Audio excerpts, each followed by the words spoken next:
What to you defines great sushi? Like if you go to another restaurant and you have sushi, what makes you go, "Oh man, this is good.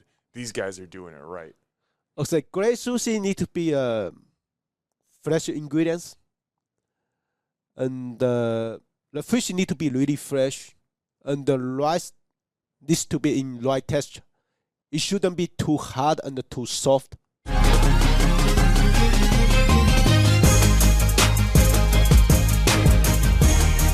Hey there, Omaha. Welcome into another episode of Restaurant Hoppen. I'm your host, Dan Hoppen, and my guest today is a man of great ambition. He could have just stopped at sushi and been perfectly fine because his sushi spot in Bellevue is some of the best sushi and sashimi you're going to find in the greater Omaha area. But no, he decided he has to bring more dishes from the east to Omaha, so he opened up Snowy Sundaes in Benson, serving boba tea, serving bingsu.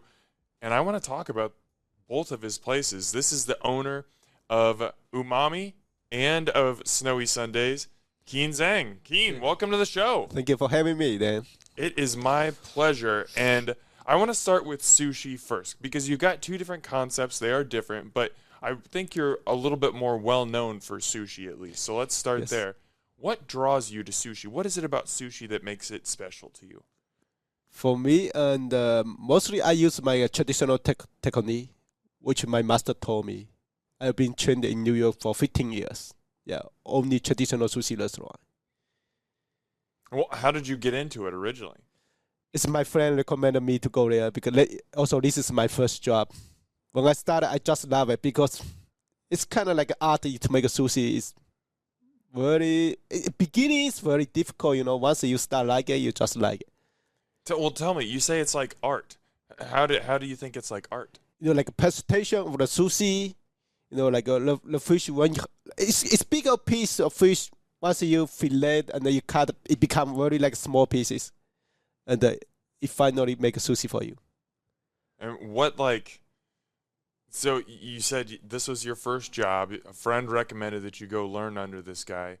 Did you love it right away? Or like, were you drawn to it right away, or was it kind of like, this is just a job, and then eventually it was like, oh. In beginning, it's kind of big difficult for me. You know, I don't speak much English in the beginning. You know, also like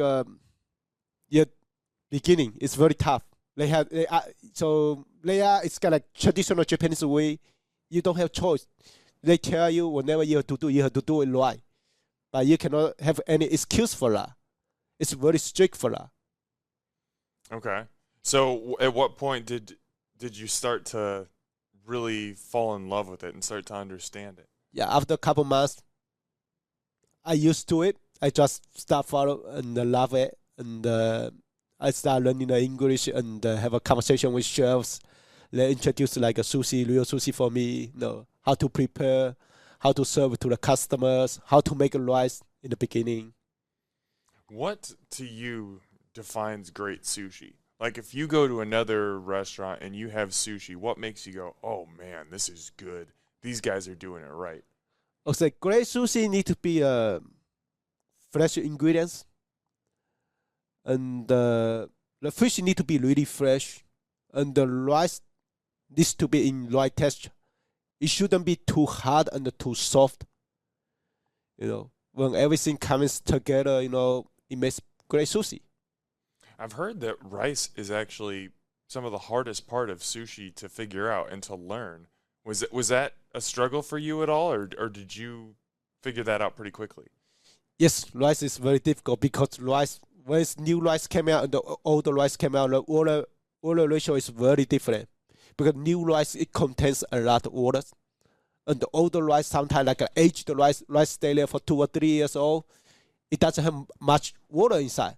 So you have to adjust the water by your experience. Yeah. And it's just through experience that you can learn that? Yeah. So once you cook more, every time you cook, so you will know it. But it's all about experience. Okay. So, like, I mean, you just have to continually just do it over and over again until you learn how certain rices react in certain ways? Yes, also the master, they told you how you adjust the water. Yeah, they always help you when you were learning from there. Yeah. Okay. Do you know how many sushi rolls you have on your menu at Umami? Not too much compared to the other restaurants. No, I'm not. Yeah. I'm not saying you have too many. It's Yeah. 52.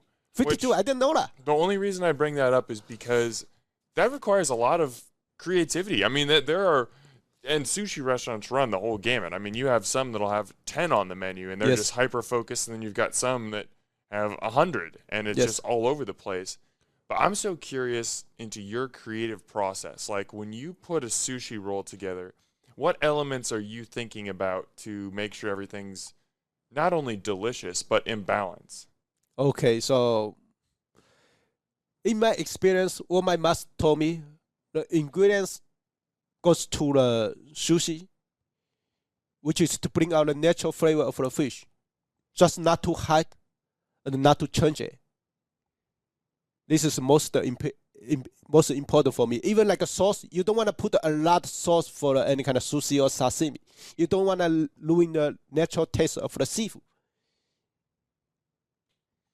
So, like, but how do you determine, like, you know, if there's cucumber, jalapeno, like, you know, different vegetables, what flavor profile of sauce do you just play around with it and just continually create new rolls and try them and see, or do you know that there are certain flavor profiles that pair with certain fishes? Basically, when we create a new roll, we create it together with other chefs, and we try, we test it. Everybody has different tastes, so we choose the right answer for the customers. Okay, fair enough.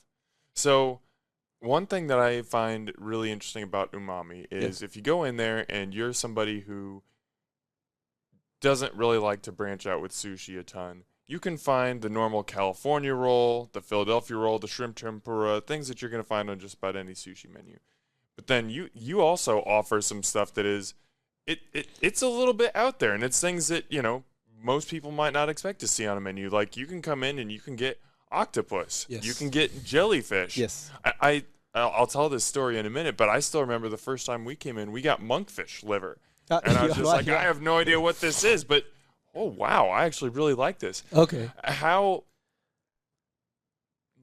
What is your process in moving a customer from saying, okay, these are the basic, you know, sushi rolls, cooked fish, everything, to I can give you that, but I also want to show you like these techniques, these other like fishes that you might not have experienced. They're delicious. I want to show those to you too.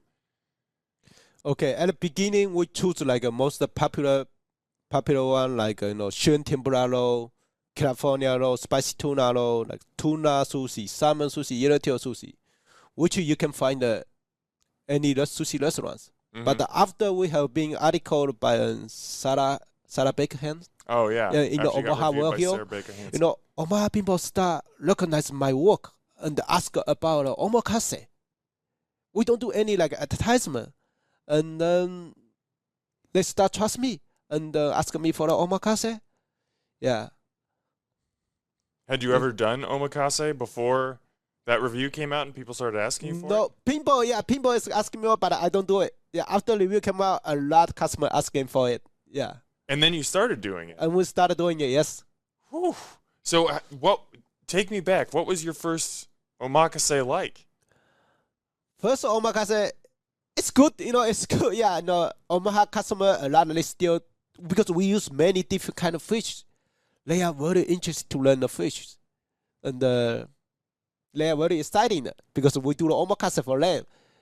In beginning, we don't really want to do the omakase because we want to focus on the regular menus. Mm-hmm. Also, around that time, we don't have enough chefs with sort of stuff, even the kitchen, front house, sushi. But they really love it. Yeah, for learning the new stuffs. For anyone who hasn't had omakase or doesn't know what we're talking about, this is a meal where it's a sushi meal where you go in and you just put your menu aside and you say, "Chef, I put yourself in my hands. I trust you." And he just serves you whatever is interesting to him at that moment or whatever he thinks is delicious. And I think it's fantastic. I mean, I honestly, it takes away all the ordering FOMO because you don't have to worry about like, oh no, did I miss out on a great dish? You're just trusting the chef and saying, I know you understand your food better than I do, show me a great time. And I've never had a bad omakase experience because, like you said, you're somebody who's been training in sushi for, I mean, you trained in New York for 15 years, and now you've been here for a bunch of years running a sushi restaurant. You know eons more about sushi and about fish than I do. So who am I, like, to tell you what's most delicious? I'm just going to put myself in your hands and be like, Chef, show me what's awesome. I got you. So what makes omakase a special meal? Second. What makes omakase a special meal? Okay, omakase, basically we use like a seasonal fish. Yeah, every fish we prepare in the fresh prepared. And we serve with sushi with warm rice and the cold fish. It came out special taste, special flavors. Yeah, it's not like a regular sushi. You know, sometimes when you make a sushi, you stay there for a long time. It tastes totally different. Mm-hmm. Omakase also more like customer and the chef's conversation. Every time we drop the fish, we explain the fish, where's the fish from, what's the ingredient inside. Most customers love this kind of, face to face to the chef. What was that like for you, having to learn how to do that? Because when you opened Umami, you're used to, having your head down, you're making your rolls, you're serving them to people, but you're not having that conversation.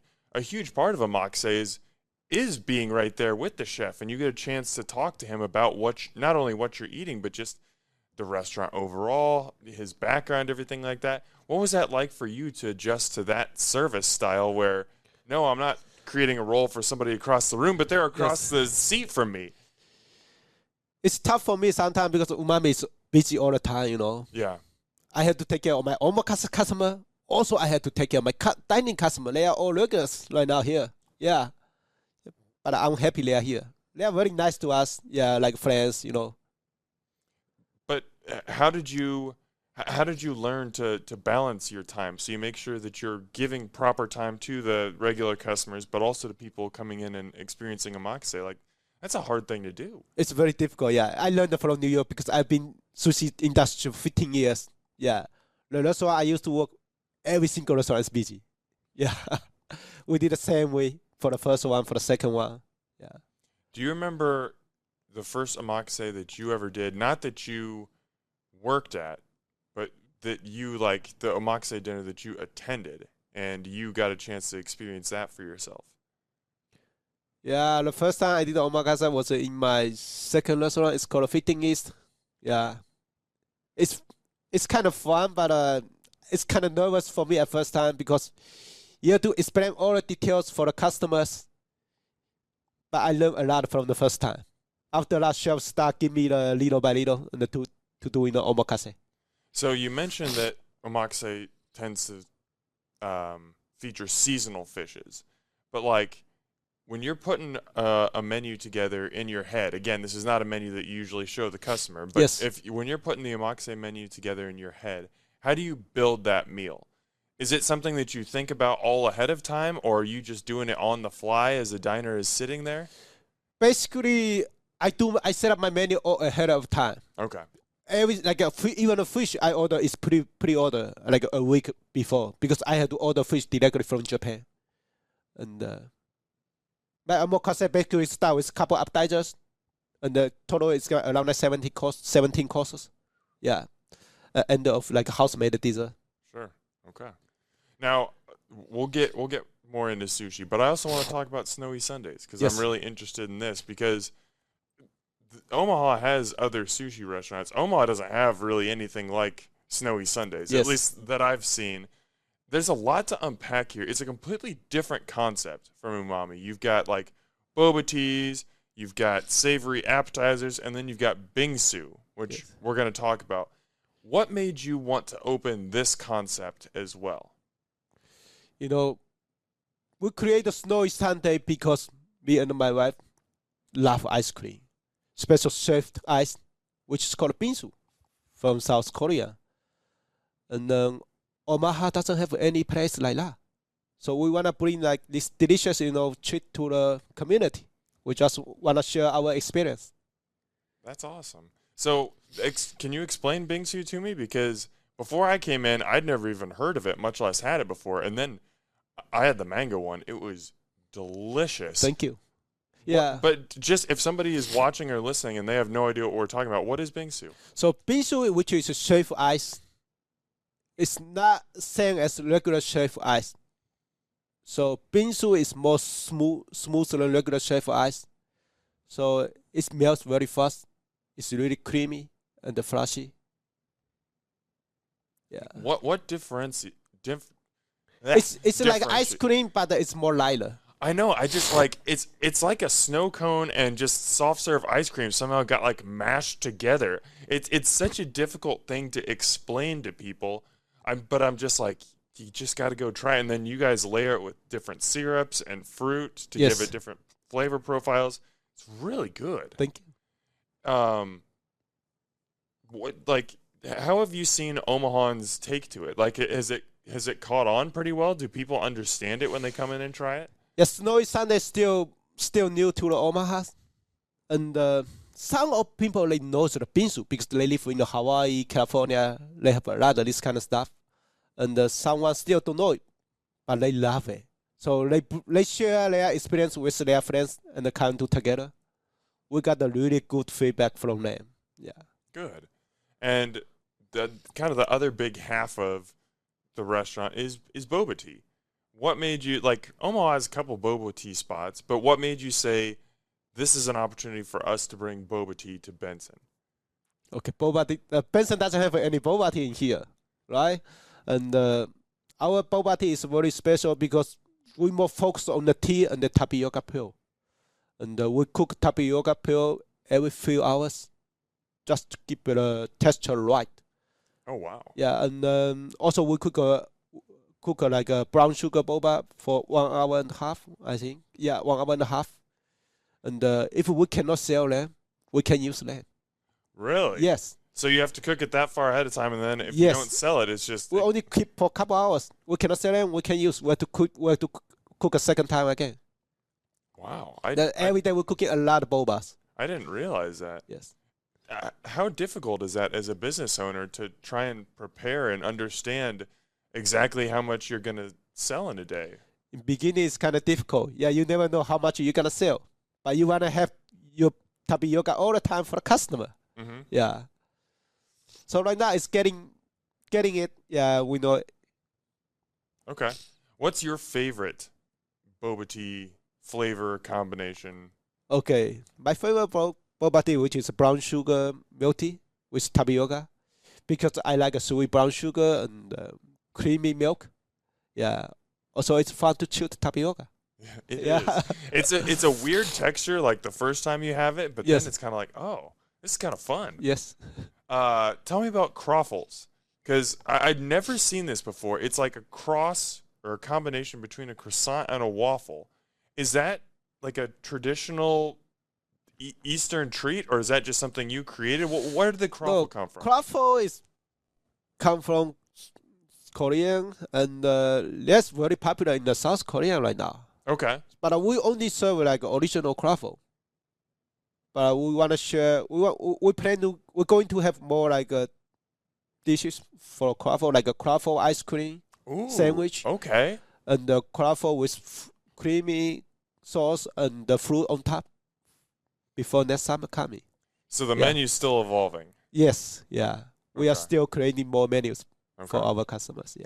Is there anything else on the menu right now that you really want to highlight that you're just like, this is really delicious, or Omaha doesn't have anything else like this?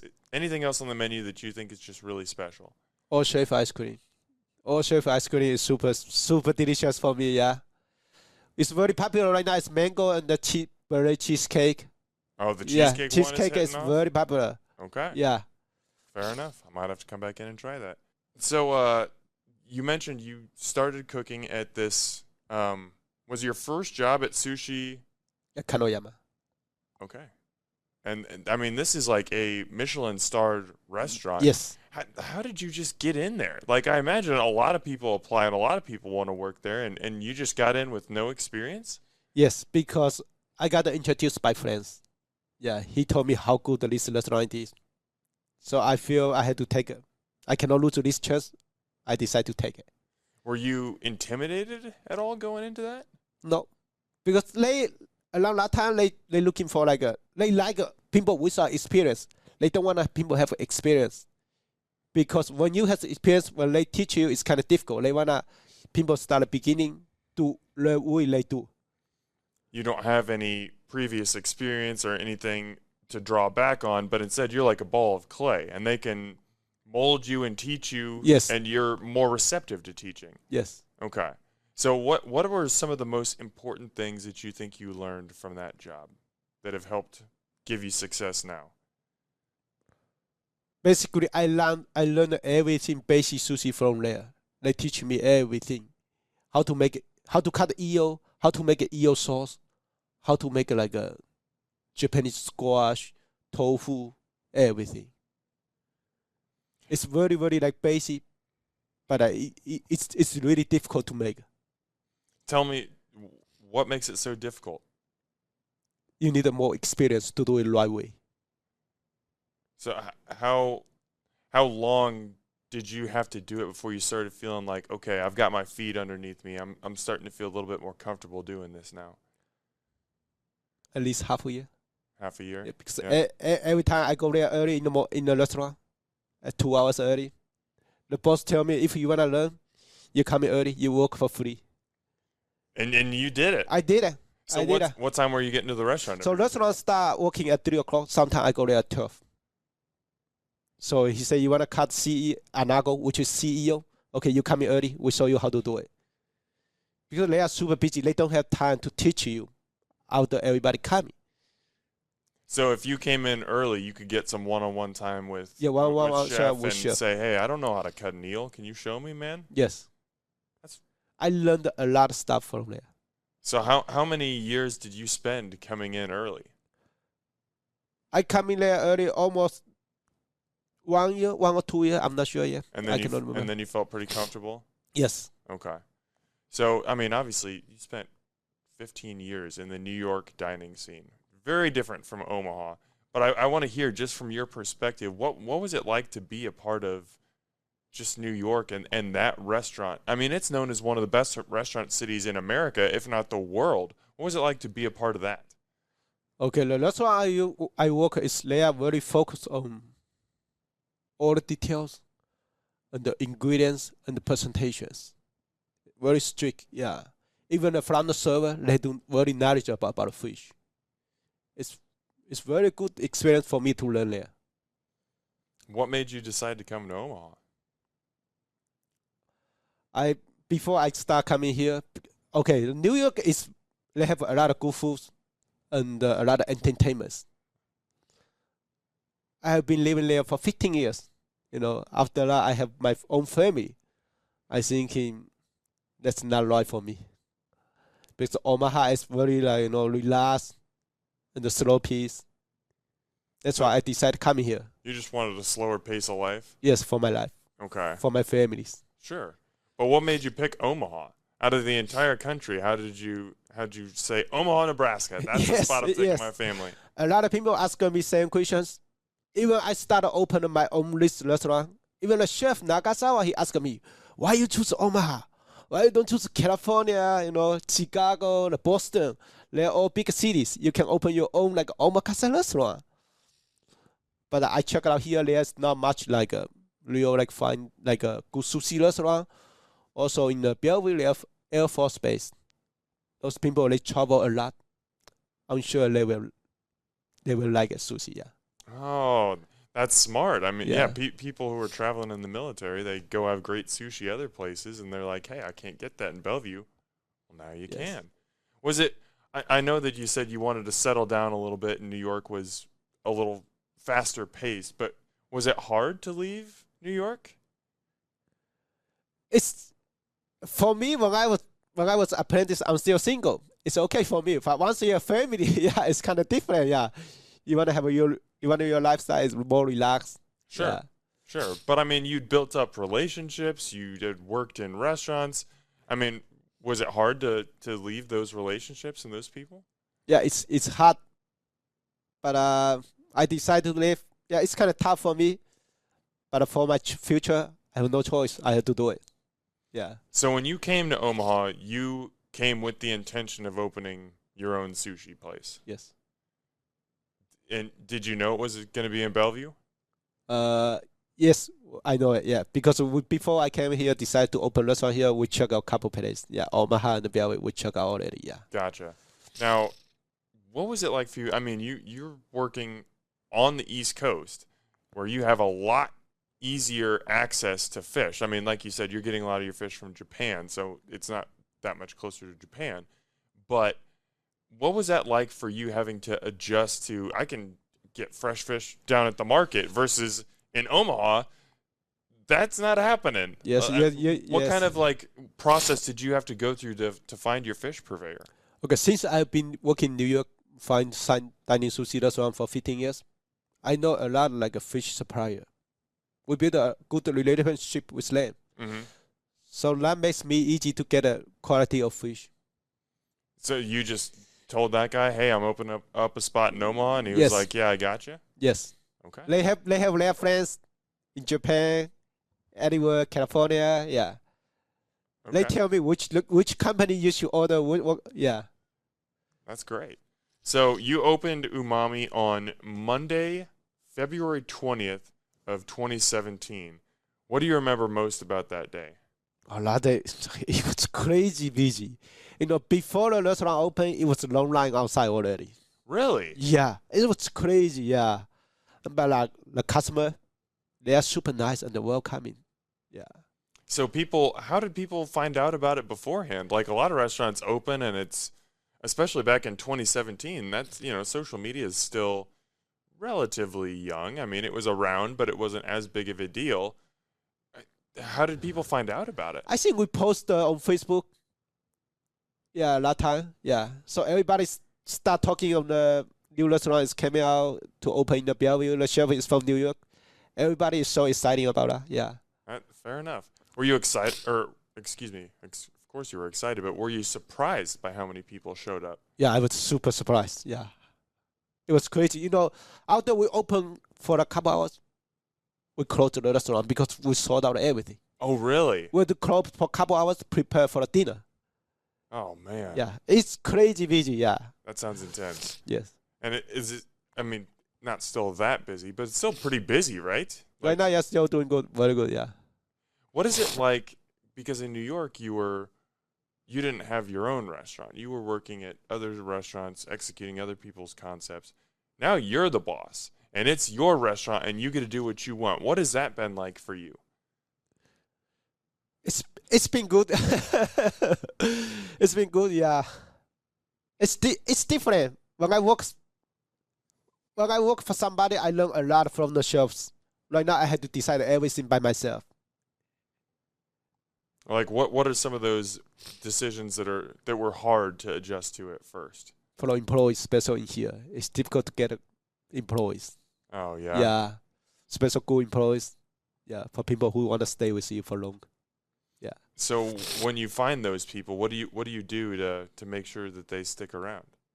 I start teaching them, and I start offering them good salary. Do you have anybody who comes in a couple hours ahead of time now to learn from you?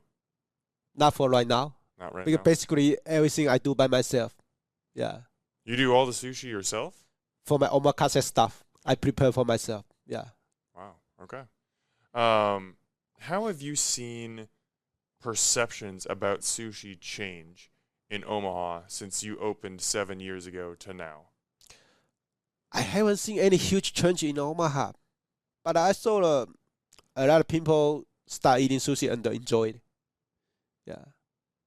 I think But Omaha's still growing. Yeah. I think you're a big part of that because in 2017 there were a lot fewer options for sushi, and I wouldn't say many of as high a quality as you were offering. So people had that, and they were like, "Wow, this is what sushi can be. This is delicious."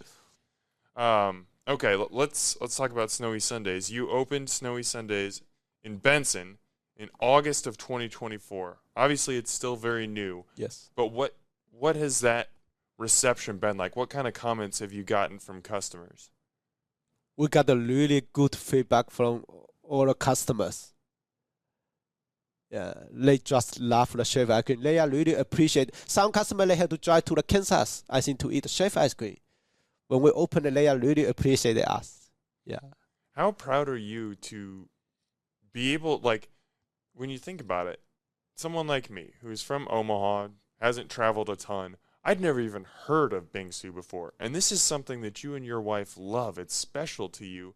And now you get to bring that and give that to a bunch of people like me who would never experience it if not for you. When you look into the future of your restaurants, Umami and Snowy Sundaes, what do you see? What do you see as the future for your places?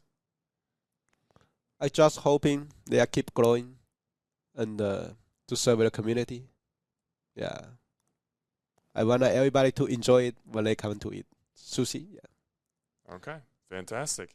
Last question to get you out of here. What is your favorite part of being part of the restaurant industry? I really enjoy to make new friends from the restaurants. Like customers or other restaurant owners? Customers. Okay, fantastic. Well, people, if you're a sushi fan at all, you got to get out to Bellevue. You got to try Umami. This guy is absolutely doing it right.